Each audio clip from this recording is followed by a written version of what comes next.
création d'une nouvelle ville prenant acte de la réaction du public par rapport au contexte dans lequel est mis en place la commission de réflexion pour la création d'une nouvelle ville en République du Tchad.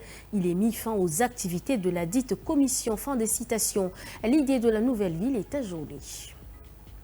5 personnes périssent alors qu'elles appartenaient à une même famille. Que s'est-il passé au moment du drame? Des explications dans ce journal. Et puis demain, 6 septembre, débuteront les éliminatoires de la Coupe d'Afrique des Nations Maroc 2025. Les Sao du Tchad affronteront la Sierra Leone, espérant une qualification historique. Mais à N'Djamena, les supporters restent confiants.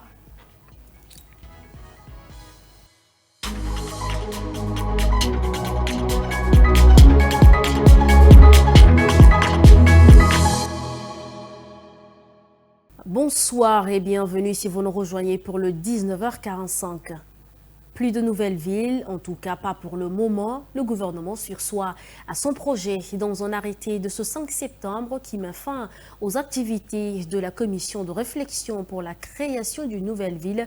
Le ministère de l'Aménagement du Territoire, dans cet arrêté, dit prendre acte de la réaction du public, mais aussi du contexte actuel. Finalement, le gouvernement fait marche arrière. Dans une note signée par le secrétaire général du ministère de l'Aménagement du Territoire, de l'Urbanisme et de l'Habitat, il est acté la dissolution de la commission de réflexion pour la création d'une nouvelle ville.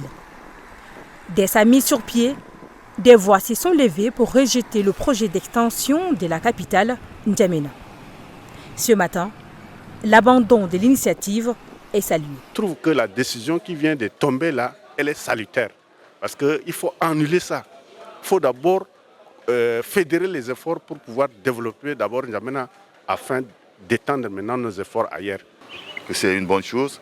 Néanmoins, la création d'une nouvelle ville, il faudrait mettre les moyens pour que N'Djamena puisse se reconstruire au lieu de penser à d'autres choses. Donc l'annulation de cela, ce décret vient à point nommé. Parce qu'en ce moment, nous subissons l'inondation. Et on ne sait pas si demain, qu'est-ce que N'Djamena va être. Ce n'est que normal. Ce n'est que normal. Hein? Pour ne pas dire que bon, les gens sont en train de voir autre chose. Non, non, non. Ce n'est que normal. Le moment viendra où on va mettre une commission. Mais pour le moment, il faut qu'on travaille une solution au niveau de ce que nous sommes en train de voir. Le projet d'extension de la ville de N'Djamena avait été mis sur la table dans le but de résoudre les crises d'inondation qui surviennent à chaque saison des pluies. Aussi, désengorger la capitale et de la doter d'un plan d'urbanisation moderne. Dans une dizaine de jours, c'est la rentrée administrative dans les établissements scolaires du pays. Cependant, ces écoles, sinon des écoles, sont soit occupées par des victimes des inondations, soit submergées par les eaux de pluie. La rentrée scolaire sera-t-elle effective le 23 septembre comme prévu par le calendrier du ministère? C'est la grande interrogation du moment. Guéna Odom Cynthia, Maxime Solmengar et Guémé Moussa. La traversée est obligatoire. Pour regagner son bureau du proviseur du lycée d'Abénan, Agdi Bondja Apollo n'a pas d'autre choix que de retrousser son pantalon et de se jeter à l'eau. À l'intérieur, la pièce est inondée. À une dizaine de jours de la rentrée administrative, l'établissement est complètement sous l'eau. Comme on a l'habitude de le faire, il faudrait qu'ils viennent, comme ils ont l'habitude de venir. On va se donner la main avec nos tasses, des calevasses. Et si on a les moyens, peut-être demander des motopompes pour évacuer l'eau. Pas pour éliminer, mais pour réduire quand même. Et frayer un passage pour que les élèves partent dans les salles de classe. Au lycée de Gassi, ce sont plutôt des victimes des inondations qui ont pris d'assaut les salles de classe. Ils squattent les lieux depuis plus de 3 semaines. Et une situation qui inquiète les administrateurs du lycée. La mairie du 7e, en accord avec le ministère de l'Action sociale, avait prévu les délocaliser. Parce qu'il y a un site qui est en train d'être aménagé au niveau de la basilique. Donc jusqu'à présent, ça retarde, je ne sais le blocus est à quel niveau. Mais tout de même, avant que la date de la rentrée scolaire 2024-2025 n'arrive, je suis sûr et certain qu'ils partiront d'ici. Il faudra une vingtaine de jours avant que les zones se retirent définitivement et que les élèves puissent reprendre leurs droits. Une chose incertaine, selon diverses opinions. Il y a une semaine, 5 personnes d'une même famille décédaient d'une même cause, l'explosion d'une bonbonne de gaz butane. Parmi eux, 2 enfants. Des jours sont passés, mais l'ombre du drame plane toujours sur les lieux. Des ruines qui en disent un peu plus sur l'ampleur du sinistre vécu par cette famille. Reportage. Tout ce qui reste, ou presque de l'explosion de la bonbonne de gaz butane, des bouts de tapis, une robe à moitié calcinée. À l'entrée de la pièce où a eu lieu l'explosion, les dégâts sont visibles. Toiture éventrée, murs fissurés. Et le bilan humain est lourd. 5 personnes d'une même famille sont mortes. Et lui a vécu la scène. J'ai entendu un coup de bruit. Moi, je pensais peut-être c'est le mur qui a tombé ou peut-être c'est le mur des voisins qui est tombé. J'ai dit à ma femme que si elle peut sortir pour regarder ça, c'est quel mur encore qui tombe. Elle est sortie subitement, elle me dit que c'est la gaz qui a allumé sur la maman. Je suis sorti. Donc, lorsque je suis sorti, j'ai vu la maison à l'intérieur, tout est carrément le feu. Et il y avait la gaz dedans. J'ai posé la question, mais où sont les mains? Ils me disent que la maman, elle est dedans. Avec lesquels? Avec la femme de mon grand frère, et puis avec la sœur, et avec l'enfant de mon grand frère. Il y a 2 enfants de mon grand frère et puis 2 enfants de ma petite sœur. L'explosion de la bonbonne de gaz, dont la cause reste encore inconnue, a tué la mère de Koyogo, sa sœur, sa femme et ses 2 enfants. 2 de ses autres enfants blessés sont encore admis à l'hôpital. Ngena Ondoum Cynthia, dans l'actualité en bref, 3 informations pour compléter ce journal. C'est une compilation de Rassoum Jumleila. Entamons l'actualité en bref de ce jeudi par cette information. L'ambassadeur Alamay Alina a reçu successivement en audience ce jeudi 5 septembre Sem Outkan, ambassadeur de la République de la Turquie au Tchad, et Ross Matthews, ambassadeur extraordinaire et plénipotentiaire du Royaume-Uni au Tchad.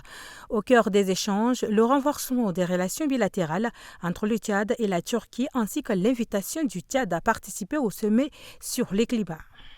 15 morts et 2 blessés à la suite de l'effondrement d'une maison. Il s'agit des élèves d'une école coranique qui ont été tués après l'écroulement de leur chambre, se trouvant au sein de leur lieu de formation aux environs de 3 heures du matin. Le drame s'est déroulé dans le village Titir, dans le département de Ouara, à 20 km d'Abéché sur la route de Biltine. Et pour finir, le préfet de la Kabylie, Biram Goto Germain, a remis ce 4 septembre des vivres et non-vivres au comité de gestion des inondations du département. Ce sont 250 sacs de riz, 83 moustiquaires, 35 nattes et 15 couvertures qui ont été remis à ce comité par l'État tchadien. Ce don est destiné aux sinistrés des inondations. Le préfet attire l'attention du comité de gestion sur la distribution de ces kits.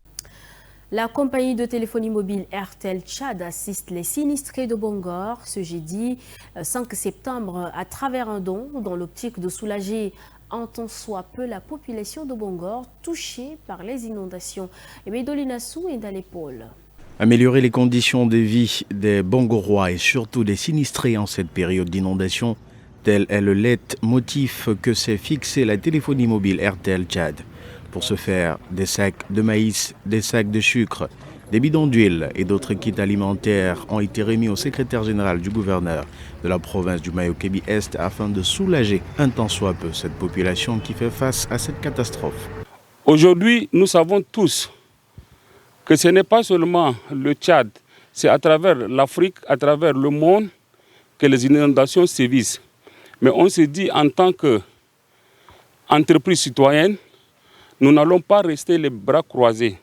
Nous avons d'abord commencé avec des activités pour apporter notre contribution aux communautés touchées en N'Djamena, Bongor, c'est la première province où nous sommes arrivés. Nous allons continuer aussi dans d'autres localités à travers le Tchad. Bongor est englouti par les eaux de pluie et les eaux souterraines, des maisons dans l'eau, des personnes sans abri. Ce dont est plus que nécessaire, estime le secrétaire général du gouverneur de la province du Mayo-Kébi-Est. Je voudrais profiter, n'est-ce pas, de cette occasion pour exprimer toute ma reconnaissance à la maison RTL.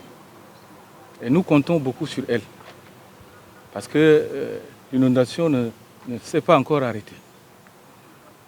Et par la même occasion, je voudrais demander aux partenaires, aux hommes de bonne volonté, de faire autant. Car la situation humanitaire est très critique. Pour Airtel Tchad, la ville de Bongor ne sera pas la dernière. Le numéro 1 de la téléphonie mobile au Tchad compte continuer de soutenir les sinistrés à travers d'autres provinces. Au dernier titre de cette édition sport, les éliminatoires de la Coupe d'Afrique des Nations Maroc 2025 débutent demain, 6 septembre, et marque également l'entrée en liste des SAO. L'équipe nationale de football du Tchad jouera son premier match contre la Sierra Leone au stade Samuel Kanyando du Libéria. Le Tchad, en quête de sa première qualification historique à la CAN, n'a pas droit à l'erreur lors de cette première journée avant de recevoir la Côte d'Ivoire. À N'Djamena, on croit à un exploit des SAO. Regardez. La dernière ligne droite avant de défier la Sierra Leone sur cette même pelouse. Le 6 septembre pour le début des éliminatoires de la Coupe d'Afrique des Nations Maroc 2025. La CAN. Un rendez-vous que le Tchad ne voudrait pas rater encore. Et pour y arriver, Kevin Niquez a eu des renforts. 6 nouveaux joueurs ont rejoint le groupe pour décrocher une qualification historique pour le Tchad. Tout commence par ce premier match. À N'Djamena, les supporters des SAO ont la main sur le cœur. Et que l'équipe de Sierra Leone, je ne vois aucun joueur renommé. Pour moi, à ce que je sache, il n'y a aucun joueur renommé qui pouvait faire mal au SAO. Donc je pense que l'équipe de SAO va gagner. Pronostic 2-0. SAO gagne 2-0. Sierra Leone. Je ne suis pas un grand footballeur, mais j'étais quand même un joueur. Donc je connais les dangers. Ça ne va pas vraiment être facile. D'autant plus que Sierra Leone est en train de préparer ce match. Ça fait déjà 6 mois. Or, nous, on n'a seulement que 2 semaines. Donc vraiment, ce n'est pas facile. On ne peut pas espérer sur ces matchs-là. Mais on les souhaite quand même bonne chance. Je crois que les SAO maintenant vont gagner. Puisque quand on voit comme ça, il y a beaucoup de changements qui ont été faits par le coach Niquez. Et puis il y a encore 6 joueurs qui sont encore sélectionnés pour ces matchs. Donc ce qui est sûr, là, on pense que le SAO va gagner ce match. Bon, je pense que 2-0, 23. Une victoire est nécessaire, voire cruciale pour bien débuter la campagne avant de défier les éléphants de Côte d'Ivoire le 10 septembre. On croise les doigts et on garde espoir. Chers téléspectateurs, c'est ici que prend fin cette édition. Merci à vous de l'avoir suivi. Restez en compagnie des programmes de Tchad Info TV.